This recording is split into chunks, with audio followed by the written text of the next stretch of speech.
found that traumatic events in childhood can cause inflammation that lasts into adolescence. This association is important because prior work has tied inflammation to the development of mood and anxiety disorders.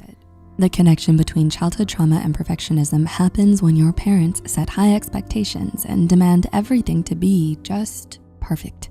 They don't accept a B+, you have to get an A. They don't care if you've already done your homework, you have to study for a few more hours. They don't care if you wanna be an artist, you must go to law school. Your hobbies are not up to their standards, your room is never clean enough, you didn't do your chores exactly how they like them done. A lot of friends, and especially family, they don't really, be showing that support. That's the nature of the beast, right? A lot of times, right, people, when they see you, right, they see you in a certain position, and they do not want that to change because that makes them feel comfortable, right? So what people do is they take a snapshot of you, right? And this is the picture, they hold it up, right? That's who you are. The team then looked at whether specific types of trauma were associated with higher levels of inflammation. They found that elevated H.F.C levels in teenagers were most strongly associated with the experience of separation trauma or sexual abuse in childhood. Even in cases where people previously experienced mental health problems, social support was beneficial for mental health later on.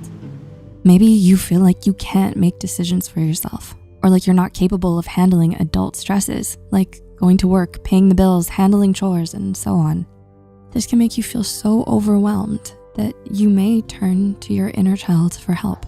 I believe a lot, man. It takes a strong individual, strong person.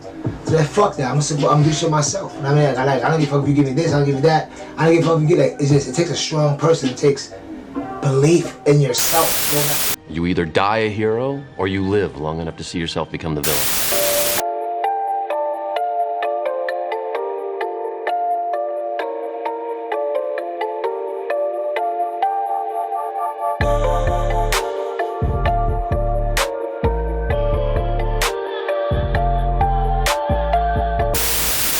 Although traumatic events in childhood can lead to psychiatric disorders later in life, the biological origins for this relationship aren't well defined. Overactivation of the immune system has been implicated in a range of psychiatric conditions, including bipolar disorder, schizophrenia, and anxiety disorder. Despite this well-known association, the events initially causing this activation remain a mystery. But a team of researchers in the Netherlands has uncovered a potential missing link. They found that traumatic events in childhood can cause inflammation that lasts into adolescence. This association is important because prior work has tied inflammation to the development of mood and anxiety disorders. The researchers surveyed 1,000 teenagers affected by childhood trauma at ages 12, 14, 16, and 19. In addition, immune system activation at age 16 was evaluated by measuring high-sensitivity C-reactive protein, a telltale sign of inflammation in the body. They found that, by age 16, the number of traumatic events experienced by a person was linked to the presence of mood and anxiety disorders at age 19. Interestingly, this number was also associated with increased levels of H.F.C. These results suggest that people who experience trauma in childhood still show signs of immune activation as teenagers. The team then looked at whether specific types of trauma were associated with higher levels of inflammation. They found that elevated H.F.C levels in teenagers were most strongly associated with the experience of separation trauma or sexual abuse in childhood, while weaker associations were found for verbal and physical abuse. These findings highlight the deep connection that exists between psychological and physical well-being. Further studies more clearly defining the pathway that leads from immune system activation to psychiatric disease could one day lead to early interventions designed to halt this progression. So here's how childhood trauma could shape your personality. Number 1, you become a perfectionist. Are you a perfectionist with impossibly high standards? But do you feel like your perfectionism is holding you back, making you anxious and stressed all the time? According to research published this year in the Journal of Research and Personality, your childhood trauma may have something to do with it. The connection between childhood trauma and perfectionism happens when your parents set high expectations and demand everything to be just perfect. They don't accept a B+, you have to get an A. They don't care if you've already done your homework, you have to study for a few more hours. They don't care if you want to be an artist, you must go to law school. Your hobbies are not up to their standards. Your room is never clean enough. You didn't do your chores exactly how they like them done. Were your parents like this? If so, you surely understand the exhaustion that comes from never feeling good enough for your parents. As you try to keep up with their demands, this way of thinking becomes a part of you and shapes your personality when you grow up. If you feel like something isn't perfect, you get overwhelmed with anxiety, and sometimes this can lead to symptoms of depression because you never seem to be satisfied in life. Number 2, you may develop an eating disorder. Sometimes your mental trauma can express itself through your body. Several studies found a link between anorexia or binge eating disorder and childhood emotional trauma. You may be especially vulnerable to developing an eating disorder if your parents focus too much on your body and looks in general. But it's not always just about looks. For trauma survivors, eating disorders may become a mechanism for coping with negative emotions they experience. Through unhealthy eating habits or by controlling your weight, you may feel like you're finally gaining control over something in your life. You may feel like your whole life is out of your hands, but at least you still have ownership over your body. You may also indulge in emotional eating. This is when food becomes your best friend, and you turn to it when life gets you down. But no matter how good it may feel at the moment, disordered eating just adds to your trauma in the end. Number 3, you sometimes act childish. Do you sometimes act a little too childish? Trauma can sometimes make you stuck in your childhood. All those feelings that you may experience, shame, guilt, humiliation, fear, pull you back and sometimes make you terrified of being an adult. Maybe you feel like you can't make decisions for yourself, or like you're not capable of handling adult stresses, like going to work, paying the bills, handling chores, and so on. This can make you feel so overwhelmed that you may turn to your inner child for help. This is called age regression, and it's a psychological defense mechanism where you return to some childlike behaviors to help you cope. This can include baby talk, throwing temper tantrums, using stuffed animals to self-soothe, and so on. While age regression can be a symptom of some serious mental disorders, sometimes you may temporarily regress in a response to a stressful event or when triggered by a memory or a traumatic event.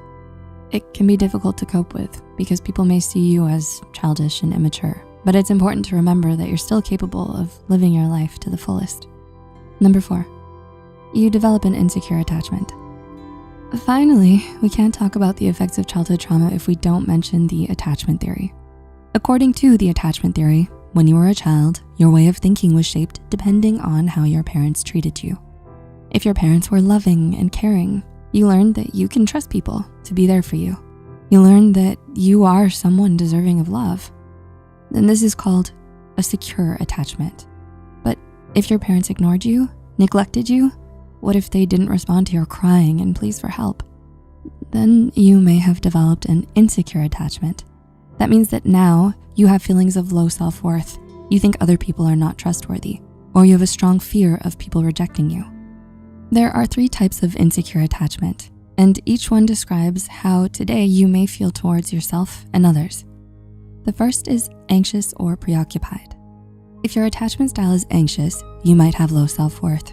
You feel hurt and unlovable, or like there's something wrong with you.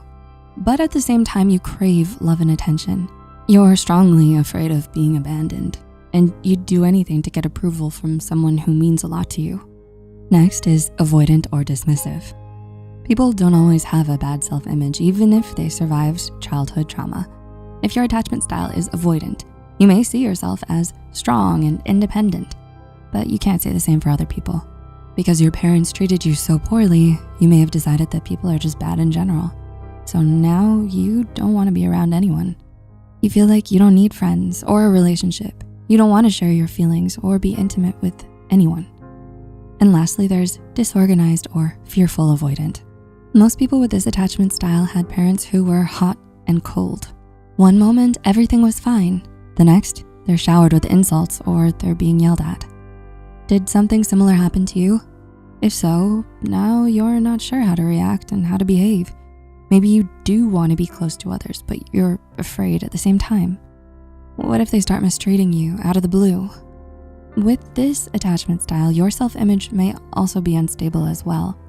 You're not sure who you even are, let alone what to think of yourself. A lot of friends and especially family, they don't really, be showing that support. That's the nature of the beast, right? A lot of times, right, people when they see you, right, they see you in a certain position and they do not want that to change because that makes them feel comfortable, right? So what people do is they take a snapshot of you, right? And this is the picture, they hold it up, right? That's who you are. And the second you start to change that, it makes them feel uncomfortable. It's like, no, you're supposed to be this. You're supposed to go here and work a job and do regular stuff, just like me. You ain't supposed to be doing nothing special, right? That's unfortunately how a lot of friends and family see it, right? Even in cases where people previously experienced mental health problems, social support was beneficial for mental health later on. Our findings provide evidence for the importance of promoting and leveraging social support to protect the mental health of young adults. I believe a lot, and I believe a lot, man. It takes a strong individual, strong person to like, fuck that. I'm gonna do shit myself. And I don't give a fuck if you give me this, I don't give you that. I don't give a fuck if you get it takes a strong person. It takes belief in yourself. Going back to topic 1, which we elaborated on more. And I'm sorry, but technical difficulties, new technology, so bear with us. But it's belief in yourself. That shit takes a toll on you. That shit takes a toll on you, especially when it's grandiose or big. And then, then you have people I'm talking about in general. You have people saying you can't do it, or you shouldn't do it, or you're crazy, or stick with your job, or nigga, nobody in your family went to college, or all the shit around you, and then you got this the people closest to you. So they wear the whole weight. You have to be able to still love them, like he said in the first one. Let's have you let them go on, but he said in the first one, even if they don't see your ideals and give you the support or belief, still love them, and I truly believe in that. But still, until you get to that point, that shit holds a lot of weight, and that shit really could slow you motherfucking down. It depends on the individual, but I will say this though. The majority. I will say this. Off of my reading and research on successful people, none of that shit ever factored into them. Some of them That's why they're the 1% though. And some of them, most successful people. Yeah, I 100% agree, but that's why they were the most successful people, the ones who are bred for this, they completely believe in themselves so hardly that they almost looked upon as being delusional and crazy to everybody else, and they don't care. And I totally agree. But you see, that's why they also the 1%, and they're the 1% because it takes a strong-minded person and a strong-willed person, strong disciplined person to break that matrix programming. And I'm talking about the matrix program that the agenda put on us to be that from their family. I'm talking about from the set-based theory, from the family, the pressure of the family, the pressure from the outside world, the pressure of trying to conform with in high school and junior high. It takes a real strong person, and the reason it's at a very, very small percentage because we're taught not to be strong.